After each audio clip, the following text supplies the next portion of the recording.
আমি একজন শিক্ষক হিসেবেও বলবো শিক্ষার্থীদেরকে যে বিষয়টি রাস্তায় না থেকে বিষয়টি আদালতে নিষ্পত্তি করা, যেটি যেখানে নিষ্পত্তি করা প্রয়োজন সেটি সেখানে নিষ্পত্তি করতে হবে। এখন আপনি যদি বাইরে থেকে অর্থাৎ রাস্তায় থেকে আন্দোলন সংগ্রাম করেন, কোর্টে গেলেন না, যে প্রবলেমটা কোর্টে সেখানে না গিয়ে যদি রাস্তায় আমরা ব্যারিকেড করি, আমরা ভোগান্তি সৃষ্টি করি, জনদুর্ভোগ সৃষ্টি করি, এটা করা একটা অনুচিত অযৌক্তিক একটি কাজ।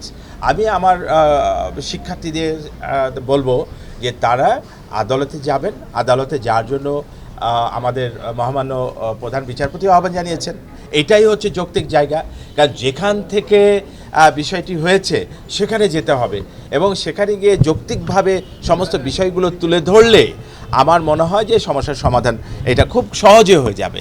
একটা সহজ জিনিস, পানির মতো সহজ জিনিসকে জটিল করছে কারা? এখানে আপনারা নিশ্চয়ই জানেন, যখনই এ ধরনের কোনো ঘটনা ঘটে, যারা এই সরকার মানুষের জন্য যে কল্যাণ, যে উন্নয়ন করছে, এই আমাদের এই দেশকে এখন বিশ্বের উন্নয়নের রোল মডেলে পরিণত করা হয়েছে মাননীয় প্রধানমন্ত্রী জননেত্রী শেখ হাসিনার নেতৃত্বে।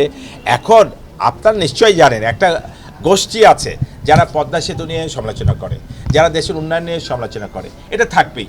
তো সেক্ষেত্রে আমাদের শিক্ষার্থীরা কেন এত সহজ একটা জায়গা, সহজ একটি সমাধান রেখে কেন একটি জটিল জায়গা বেছে নিচ্ছে? আমার মনে হয় আমি আমার শিক্ষার্থীদেরকে বলবো যে আপনারা এই যে কাউরির দ্বারা পরিচিত না হয়ে যথাযথ জায়গাতে আপনারা যাবেন, আপনাদের বক্তব্যটা উপস্থাপন করবেন।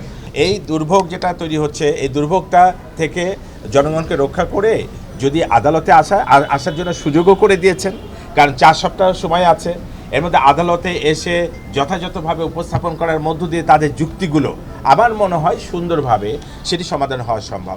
আপনারা নিশ্চয়ই জানেন যে আমাদের মহামান্য আদালতে মুক্তিযোদ্ধা সন্তানরা সেখানে গিয়েছিল এবং তারা সেখানে একটা পিটিশন দায়ের করে এবং তার প্রেক্ষিতে আমরা মহামান্য আদালত থেকে গত 5 জুন আমরা একটা রায় দেখেছি এবং সে অনুযায়ী পরবর্তীতে যে আমরা আরেকটি শুনানির পরে আরেকটি রায় পেয়েছি। আমার কথা হচ্ছে যে আমরা ইতিমধ্যে বলেছি যে বিষয়টি কিন্তু আপনারা নিশ্চয়ই জানেন রাষ্ট্রের 3টি অঙ্গ আছে, তা হচ্ছে আমাদের আইন বিভাগ, বিচার বিভাগ, নির্বাহী বিভাগ। তো যে বিষয়টি হচ্ছে যে আমাদের কিন্তু এটি আমাদের জনপ্রশাসন মন্ত্রণালয় নির্বাহী বিভাগের অংশ এবং সেক্ষেত্রে কিন্তু বিষয়টি রয়েছে আদালতে, অর্থাৎ আমাদের যে বিচার বিভাগে। তো বিচার বিভাগে যে কোনো বিষয়ে সেখানে যখন থাকে তখন কিন্তু সেই বিষয়টি বিচার বিভাগে নিষ্পত্তি করতে হয়। বিচার বিভাগের বিষয়টি কিন্তু আপনার নির্বাহী বিভাগে বা অন্য জায়গাতে নয়, সেখানে কিন্তু আমরা সবসময় সেটি আমরা করি এবং সেটি আমাদের নিয়ম। এবং সে অনুযায়ী কিন্তু আপনারা নিশ্চয়ই জানেন, যেহেতু মুক্তিযোদ্ধাদের কথা শুনে আদালত একটি রায় দিয়েছে এবং সেই রায়টি গত কালকে সেটি আপনারা দেখেছেন যে রায়টি দেওয়া হয়েছিল সেটি আপনার স্থগিত অবস্থায় সেখানে জারি করা হয়েছে আগামী 4 সপ্তাহের জন্য। তো এখন কথা হচ্ছে যে যারা কোটা আন্দোলন করছেন, আমার কথা হচ্ছে যে কোটা আন্দোলন তারা করছেন, আমি একজন শিক্ষক, আমি একজন আমার অসংখ্য শিক্ষার্থী আছে। শিক্ষার্থীরা যে বিষয় নিয়ে তারা আসছে, এ বিষয়ে সরকারের 18 সালের একটা সিদ্ধান্ত ছিল যেটি তাদের সপক্ষে ছিল এবং আমরা কিন্তু আদালতকে আমরা সম্মান করি, শ্রদ্ধা করি। আদালতের বিষয়টি আদালতে গিয়েই কিন্তু সমাধান করতে হয়। আমি একজন শিক্ষক হিসেবেও বলবো শিক্ষার্থীদেরকে যে বিষয়টি রাস্তায় না থেকে বিষয়টি আদালতে নিষ্পত্তি করা।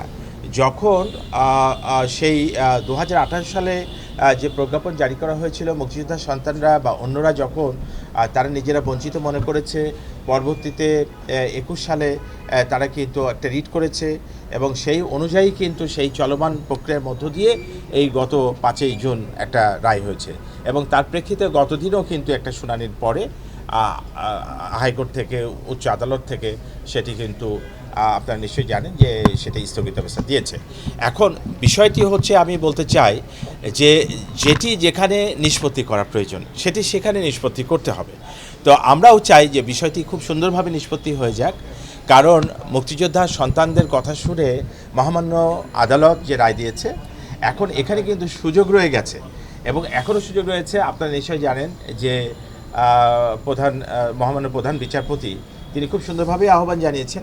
কোর্ট হচ্ছে সেই জায়গা যেখানে কিন্তু আপনার কথা শুনে আসলে কি করতে হবে সিদ্ধান্তটা